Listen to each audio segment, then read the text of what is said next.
Welcome to the Working Genius podcast, where we discuss anything and everything related to the 6 types of working genius and how it impacts your work and your life.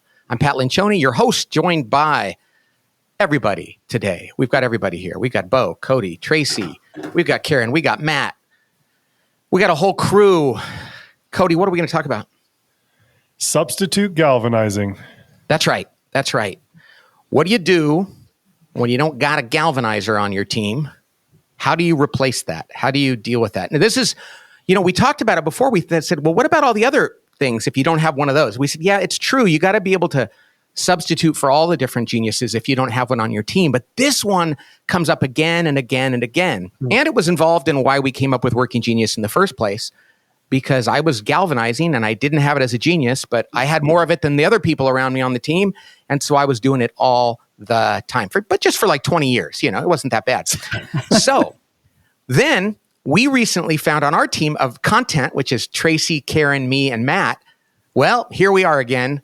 Tracy, Karen, and Matt have no galvanizing. It's in their frustration. I have it in my competency, and I'm finding myself doing it again, and that's not good. So the question becomes, you're on a team, and galvanizing is low, and nobody loves it, but it has to be done.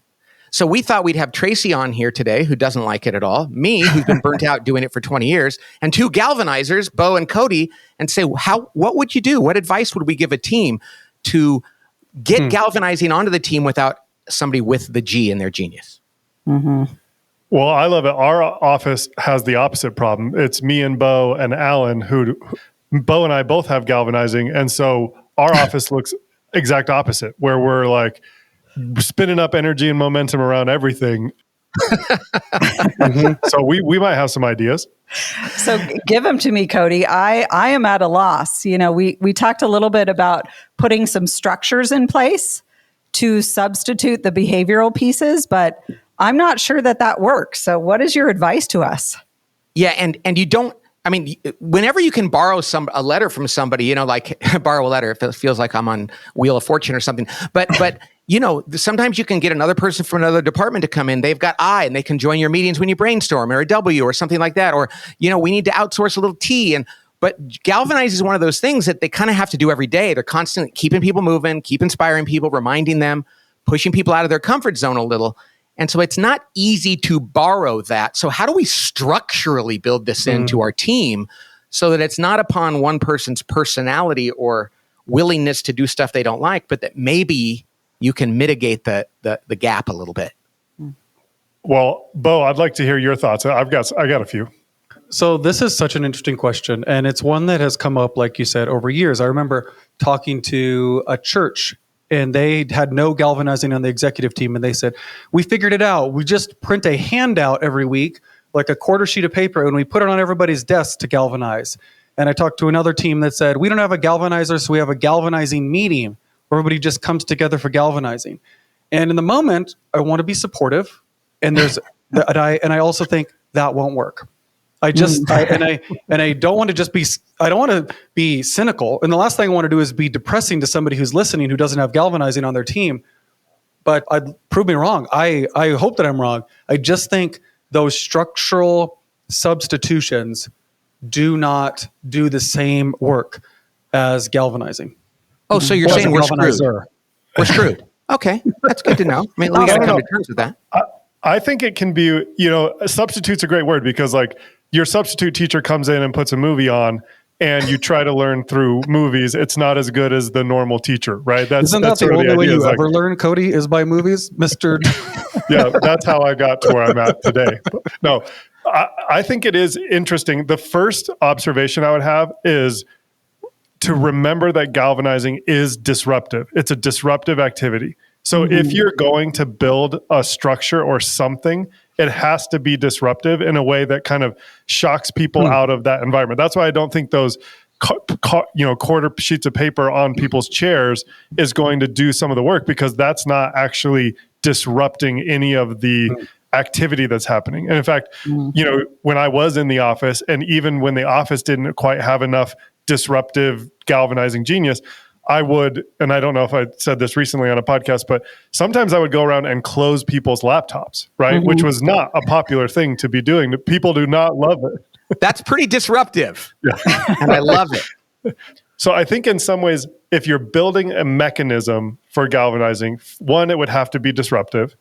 Two, galvanizing a lot is about the keeping the most important things, keeping people in front of the most important things. So I think even asking that question, we have an interesting way that we do it in our office. On our whiteboard, on the left-hand side is WIDGET. And we write every project that we're working on, where it is. Is it in the wonder phase? Is it in the invention phase? Is it in the discernment phase? So we kind of know what is in the galvanizing phase, like, oh, it's been discerned, and we want to make sure we're moving and getting people getting momentum around it. Cody, I think something you just said, though, speaks to one of the most important things about how to structurally build in some galvanizing. And we'll see if Bo can acknowledge that maybe some of this could work. And that is, I think it has to be visible. I think it has to be visible. Like, I think about this. Let's say me and Tracy and Karen and Matt come out of a meeting and we come up with our, thematic goal. Like, here's what we're working on. Here's our priorities, right? Imagine a big sign where all of us sit, or something that we look at regularly. And that's why oftentimes technical solutions that live on your laptop don't really work. It's got to be literally a big thing that just says, if you're not working on these things, maybe you're working on the wrong things. And it has to be a little edgy, because we need to make ourselves a little uncomfortable. And it has to be something we look at all the time. The other thing we have to do is we have to build some way to provoke each other, to push each other out of their comfort zone a little bit. And so it's like, hey, if you don't ask somebody on the team what they're working on every day, you're not doing your job. So, Tracy, what are you working on? Does that fit up there? Oh, okay. In other words, if it's not invited and structured and built into the way you work, now a real galvanizer is going to come along and do that naturally because they love it. Like, hey, what are you working on? Hey, I want to keep you moving. But for the rest of us, if there's not some visible reminder to do it, probably out of sight, out of mind.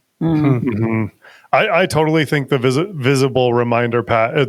And that's why, in some ways, one of the biggest mechanisms we have built as a visual reminder is the thematic goal. That is a galvanizing, it's one, you have to identify and discern what the most important thing is, but going back to that visual, whether it's on a whiteboard or on, the software, the Leader Advantage or Meeting Advantage stuff, that it's showing you like, hey, this is what's important. And I do think that visual, I remember, Pat, when we were in the office, you used to wish that everybody had a little screen behind them that projected what they were working on from their laptops, not so to spy on people, but for this very reason. Like, I want a visual that says, hey, are we all working on the most important thing? And so I definitely agree it has to have some visual component to it. I like the idea of visual, and I think it can help a lot. And I love kind of the idea of forcing yourself to sit in front of something and force yourself like to close the laptop and to be disrupted. And we have all also walked through companies where they have mission statements and phrases and what's most important on their walls, and seen people just walk past them. And so at some point, it does feel like it has a limited shelf life, maybe. Does that make sense? Yeah, it does have a limited shelf life, especially if it's overproduced. And especially if it needs to be very messy and organic. And it needs to be the kind of thing that you're going to write on. And you're going to it needs to be something very active. But you're right. If it's just sitting up there on the wall, it just becomes another decoration. You just stop even noticing, which is why I think it's like, honestly, like literally taping it on your desk. You know what I think would be great is putting it on the bathroom stalls when in the bathroom, because you are going to see that every day. And there's very little else to look at, maybe your phone, but that's gross.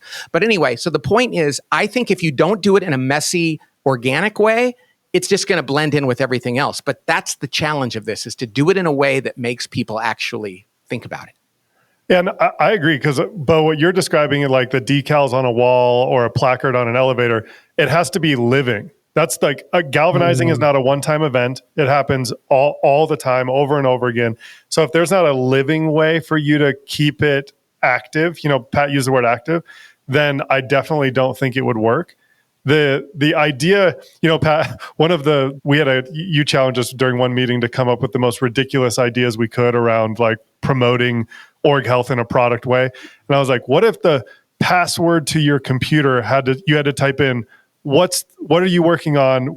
And if it wasn't related to the most important thing, it wouldn't unlock your computer, something like that. Like, it's so disruptive and it's so tied to what the most important thing is, that's a way of making sure that people are being galvanized, being disrupted, and making sure they're working on the most important thing.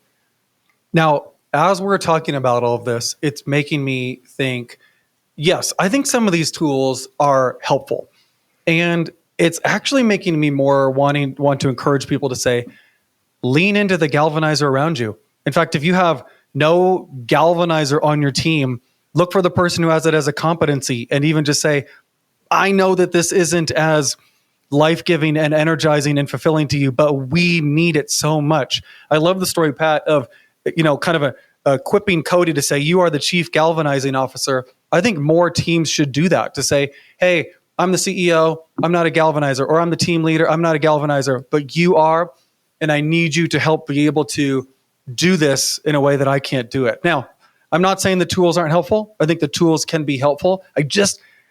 Bo still doesn't think it's a substitute for the person disrupting in real life. Yeah, Pat. I think one of the things to do here is, because like if you put these things in place around like, okay, we're going to put this on the wall and we're going to do a stand-up every morning for 5 minutes and remind each other what we're doing. Those are all micro galvanizing tools. You still need a macro galvanizer. And I was just thinking about Bo, you and Cody. If you called us every day and just said, did you look at the thing on the wall? Did you do your stand-up meeting? Did you push each other to make sure you're working on the right things? You could even galvanize the inner galvanizer in me, right? So That it's like sounds sometimes tenacity you work. What's to that? call every day. Calling every day sounds like tenacity. I can't do it. That's No, right. Maybe between the two of you could do that. But that's part of the thing is sometimes we have to galvanize people to galvanize. And you don't have to be here every day, but at least you can say, hey, keep it up and keep doing it. One other thing I was going to say, that sometimes by acknowledging that nobody has it, because like Matt, our engineer here, he has to galvanize us to do these. And we know he has no galvanizing. So he came up with this thing when he's on screen with us, he just wiggles his fingers like he's doing something. And we're like, oh, look at Matt's galvanizing. But that is his way of getting our attention and saying, listen, I'm a crappy galvanizer, but you guys got to get started. Sure. And sometimes it's just, hey guys, I do this a lot. I'm trying to galvanize you right now. Just simply stating that might be enough. Yeah. It's like, Karen typed in the chat, I think this is important. Can you manufacture inspiration? And I think that's the thing I struggle with the most. How do you get people inspired if you don't have galvanizing? Well, I like to inspire people. I just don't like to re-inspire every day 2 or 3 times. And the reason why, it's not just because, and Karen talked about this before too, it's not just because like, I just don't want to. It's like, I actually feel guilty when I do that. I feel like I'm pushing people like, oh, they don't want to hear from me anymore. And Bo and Cody just don't have that allergy.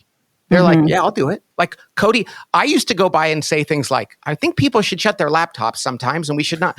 And I'd feel guilty about it. And Cody's just like, screw it. I'm just going to shut them. And that's truly a gift. He's like, yeah, I'll just do it. So when people have galvanizing, it gives them joy and energy.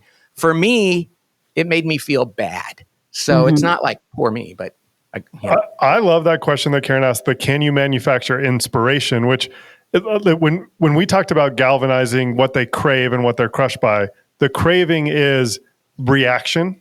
Like you want the movement, you want somebody to do something. And so what's interesting, the way I think about galvanizing is my first option is always inspiration.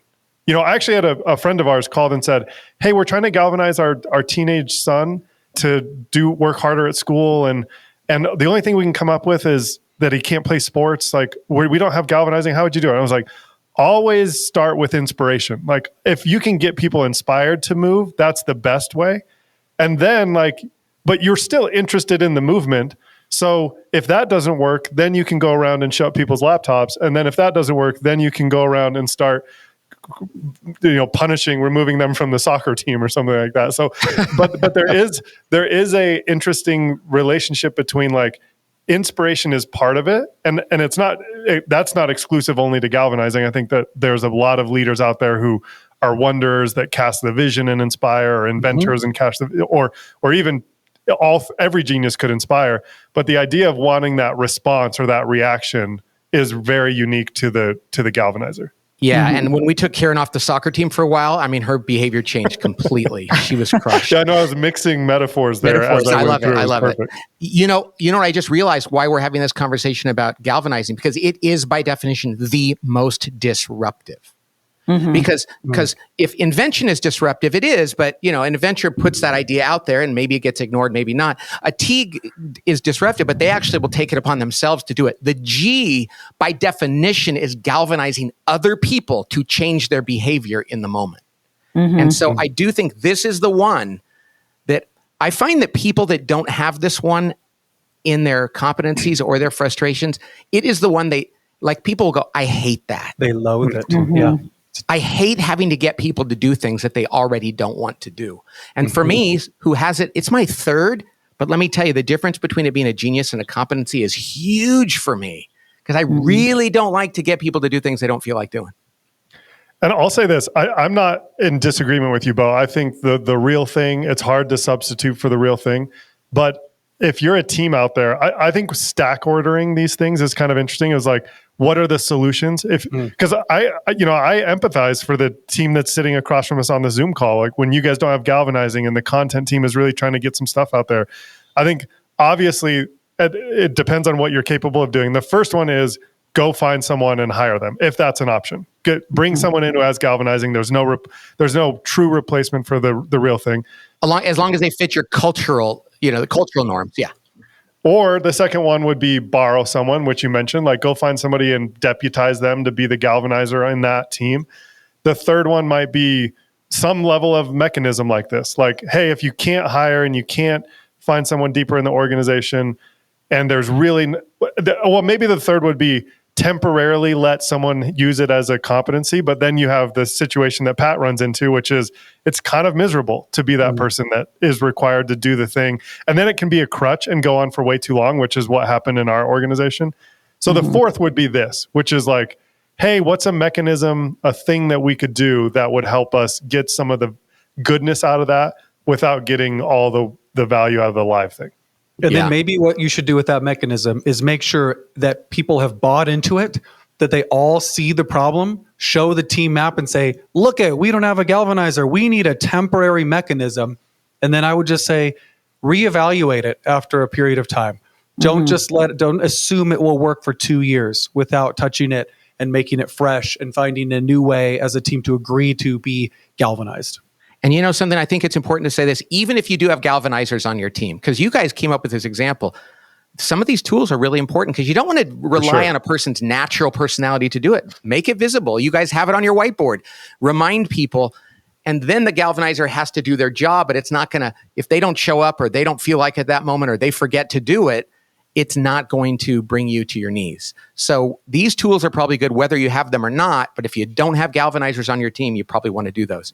Hey, we have a big announcement, a sale coming up. It's Super Bowl Sunday coming up this Sunday, right? And most of our employees are pretty big 49er fans. And so we are going to have a sale. And if the 49ers win the Super Bowl, we are going to put our Working Genius assessment and our team assessment on sale for 49% off. 49%, that's a huge sale for us. And it'll go on for 49 hours starting Monday. So, big sale, 49ers game, Super Bowl. Go Niners. Go Niners. Even Chiefs fans can do this. We want the Chiefs fans to get a 49% off. So, we are going to put in these show notes the code that you'll put in that will only be activated if the 49ers win on the day after. All right? So big sale, 49% off all of our assessments. And we love sharing this stuff with you. So thanks for joining us on the Working Genius podcast. And we will talk to you next time. God bless.